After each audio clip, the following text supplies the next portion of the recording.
Welcome to Verastahl, a YouTube channel devoted to my horror stories. I'm Brandon Faircloth, and if you enjoy the story you're about to hear, please like, share, and subscribe. Also, you can find all of my books, including my latest novel, The Ghost Tree, at the link in the description below. All the stories that I narrate on here are written by me and are part of either past, current, or future novels or collections of short stories. Now, one other thing that I'll mention before we start this particular story is this story is going to be one of 3 distinct but connected stories that I'm going to be narrating over the next few days on this channel. For those of y'all that are more familiar with my writing, you know that most everything that I write is interconnected to one degree or another. And for those that are newer to my work, this is a chance for you to see how these 3 stories interconnect, and then as you get further into my other work, come back and see how they may connect with other things as well, both in the past and in the future. So I invite you, if you enjoy the story that you're about to listen to either click the link at the end for the next story, or if it has not been posted yet, check back in the next few days. The next 2 stories are going to be called I'm Paid to Witness Terrible Things, and then The Nights Are Long Here. So over the course of the next week to week and a half, possibly 2 weeks, those next 2 parts will come up. But of course, if you're listening to this later, then they may already be present. For now, let's start with tonight's story, which is called If You Find a Play Called The Shadowed Sea, Destroy It. Maria. I woke up when I was pushing the hat pin into his eye. John, startled. What? What are you talking about? Are you saying you attacked Malcolm with a needle? Maria, looking away almost dreamily. Not a needle. A hat pin. It's bigger and duller, but it still went to his face very easily. John, angry and shocked. Why? In God's name, why? Maria, turning to him petulantly, like a child angry for being scolded. Because he asked me to. I first heard about the play called The Shadowed Sea from an old drama professor of mine. He was famous for throwing parties every few months. Sometimes it was a sprawling barbecue, at other times a more intimate dinner party with just himself, his wife, and a handful of his favorite students invited. For a few months in 2008, I was among that group, and me and my best friend Frida were over there one night when he started telling us about forbidden plays. Most of it was typical stuff. Oscar Wilde's Salome banned for religious reasons, or Arthur Miller's The Crucible for political ones. But that wasn't what people really wanted to hear about. That was stuff for a classroom debate when you wanted to look smart to impress your teacher or the hot girl sitting next to you. But when you were a little tipsy and with friends and the night had grown late and dark, it was easier to set aside some of that bullshit posturing and be honest.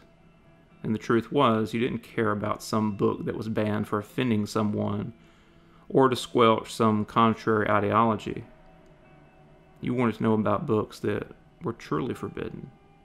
Plays that were not just taboo, but dangerous. In the light, it sounded a silly thing to ask. How could a play or a book be dangerous? Was it supposed to be like the Necronomicon or something? Stuff like that wasn't real. Even in the glow of our professor's attention and brandy, none of us seemed willing to cross the line from tales of literary scandal to ghost stories around his fireplace.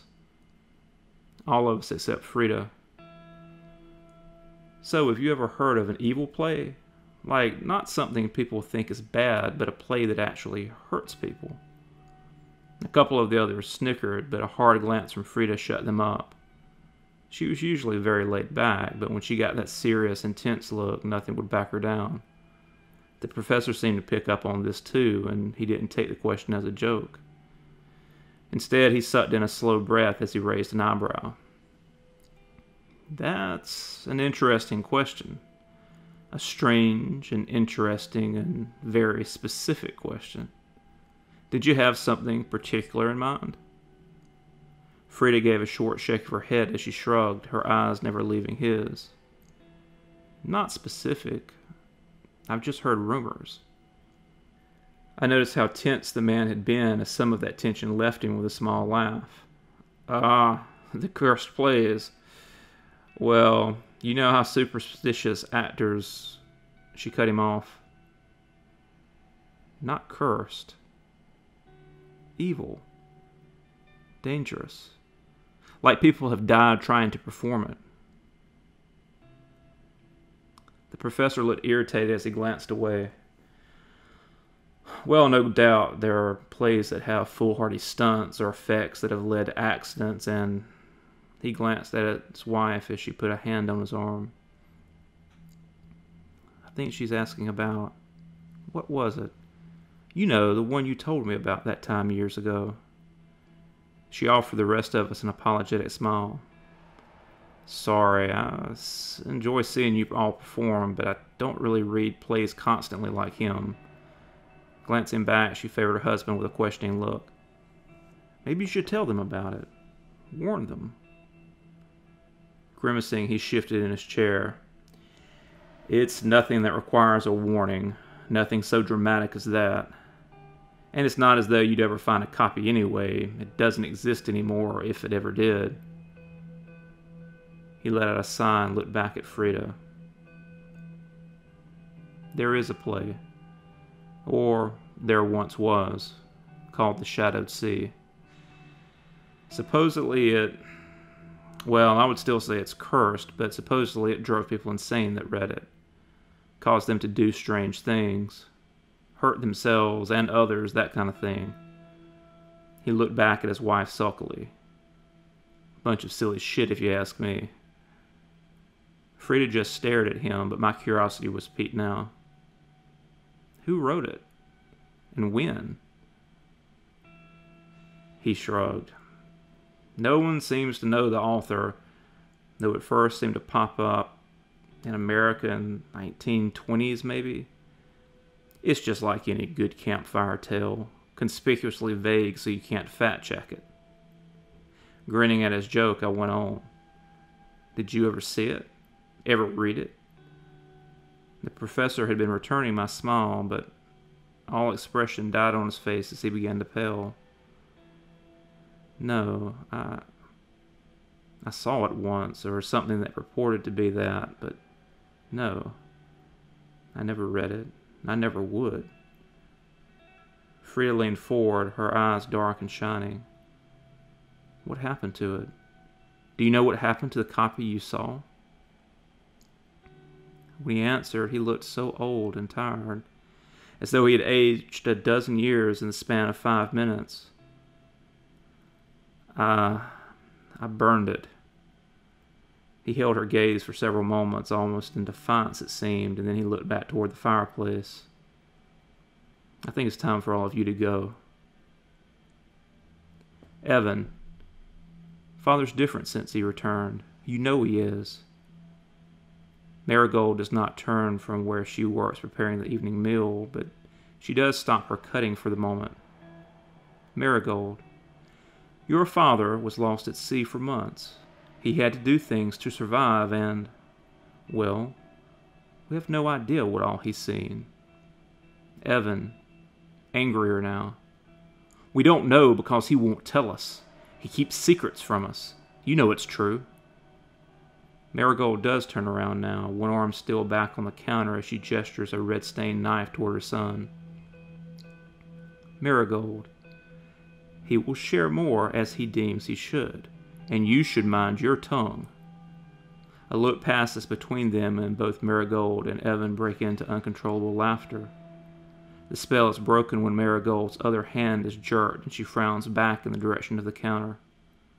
Not looking back to Evan, she gestures him over with the knife.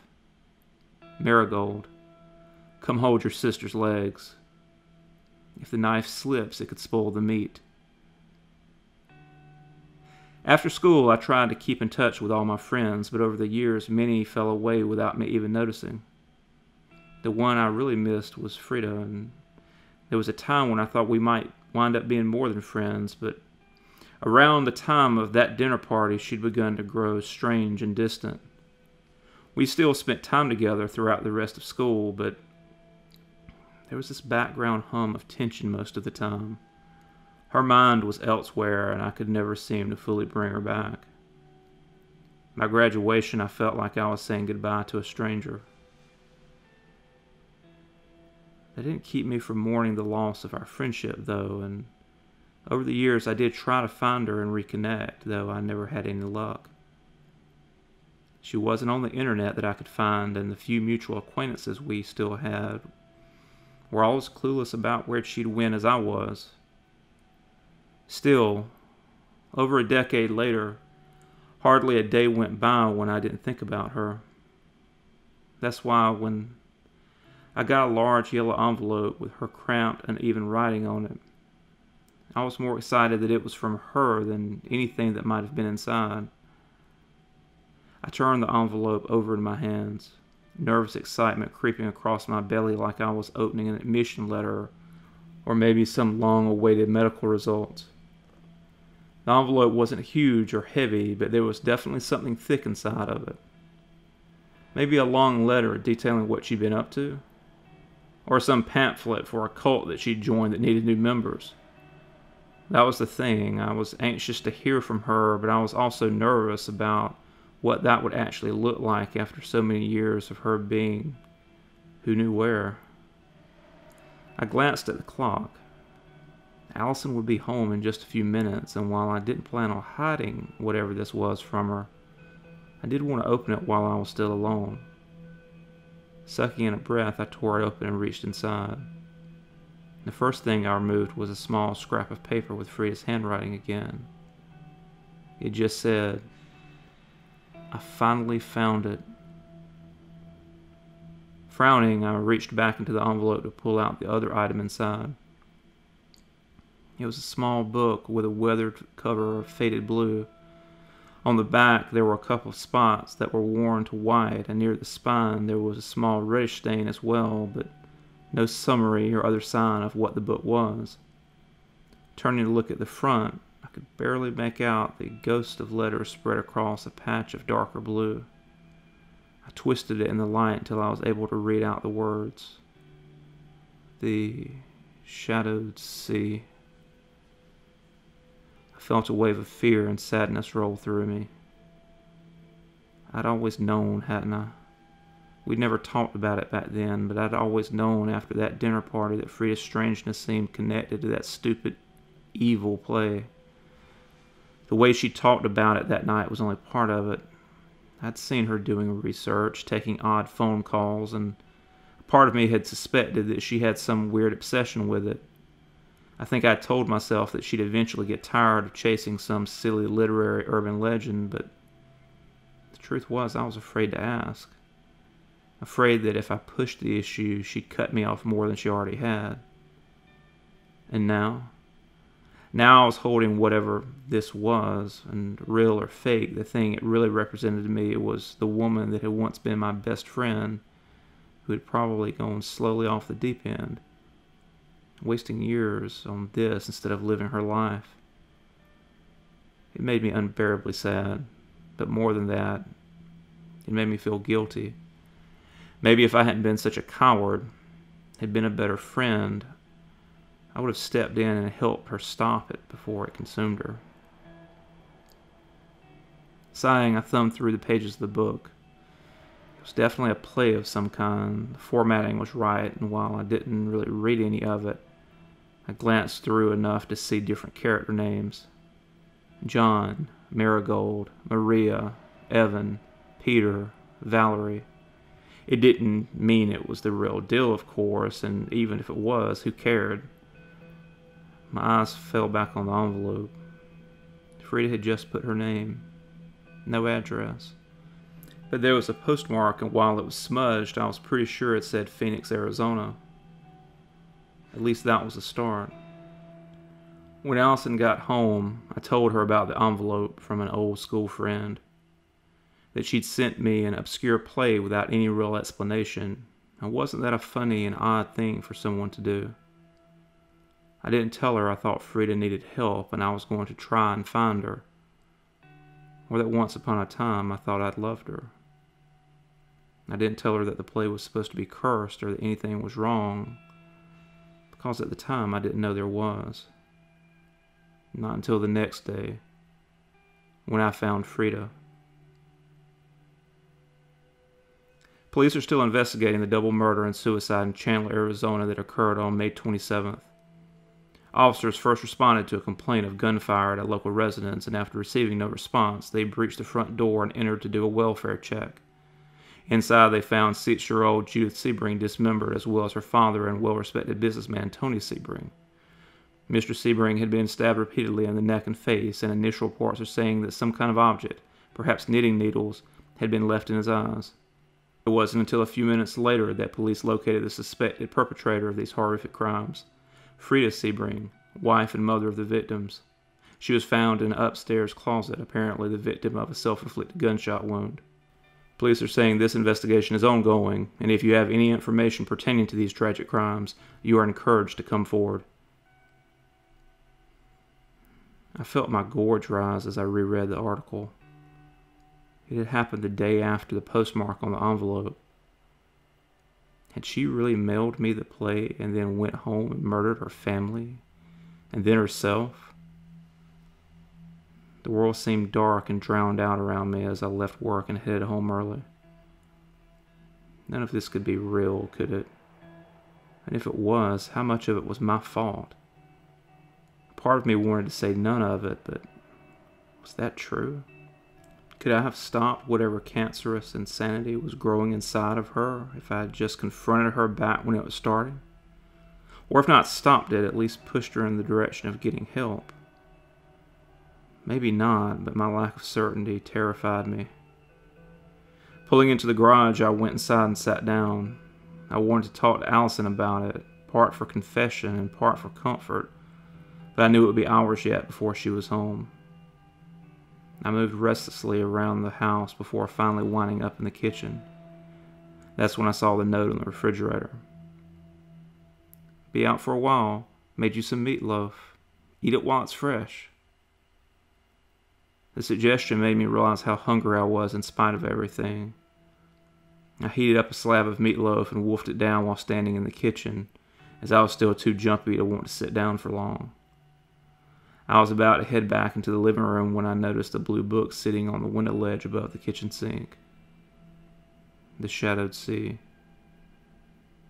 That wasn't where I'd left it. I'd put it back in the envelope and left it in the entry hall last night, hadn't I? I picked it up and flipped through it again. Had Allison gotten it and started looking at it? I saw a page with the corner turned down and I moved to it. Valerie opens a small, wrapped package, salt spilling out across her hands and the floor as she does so. Her expression turns from one of curiosity to one of horror as she realized what lay in the center.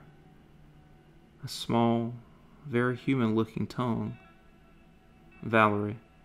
Oh God. There's a moment, just a moment, where she starts to back away in revulsion. This is all too much for her. Too horrible. Then her eye falls on the book she's been reading. In an instant, her troubles seem forgotten. Or perhaps some great joy or truth is remembered. Regardless, her face clears like the swift passing of storm clouds on a cold and dark sea. And the smile that breaks across her face is not just beautiful, but beatific. Valerie. Yes. Oh yes. He'll understand. He will. When it's all done, he will. With a hurried breath, she gently clasps the tongue and heads to the kitchen, eager to prepare his final meal. Once there, she sets to work grinding, not only the meat she's been provided. A chill of intuition shot through me as I sat the book down and went to the trash can. Near the top, I found an envelope similar to mine. Same color, same cramped handwriting across the middle. Same postmark other than being a day later. The inside of the envelope, however, had plastic wrapping still coated with a thin rime of what looked like salt. Reeling back, I looked around for my phone even as it began to buzz. Allison, did you enjoy your meatloaf, honey? Me, what did you do? Did she send you something? Allison, I just read that lovely play she sent. It really is wonderful. And as soon as I was done, I heard the mailman driving away. It all made sense by then. Me, I know this sounds strange, but did you feed me someone's tongue? Allison, more than that. You must not have read enough or you'd know. And if you just read the whole thing, you'll understand. I promise, sweetheart. I picked up the play and found where I'd left off. Grunting, Valerie uses her rolling pin to grind down the thin goblet into a powder of razor-sharp glass. It must be invisible to the eye and untraceable to the tongue. So fine will it be mixed into her love's meal. Only when it's in his belly will it slip free, a million diamond teeth eating him from the inside. Valerie, wiping away a tear. Oh, I love him so. I threw down the play and tried calling Allison, but I got no answer. When I texted her back, she finally did reply, but just with one text over and over. Allison, song of my soul, my voice is dead. I thought about going to the hospital, but at first I felt fine. It was all a misunderstanding and I was overreacting.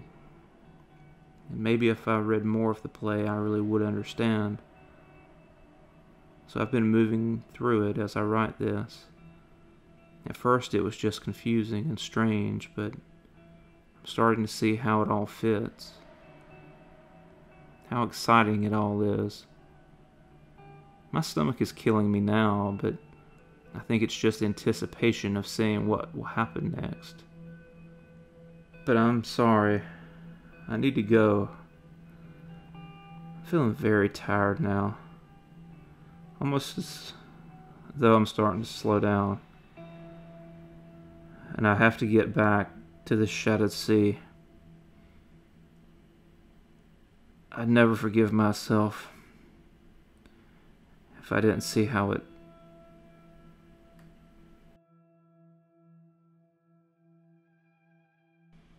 Thank you for listening. If you enjoyed this story, please like, share, and subscribe. And remember to come back and listen to the other 2 interconnected stories that we posted in the upcoming days. And for further information about my books, as well as sales and other news, please visit Verastahl.com. Until next time.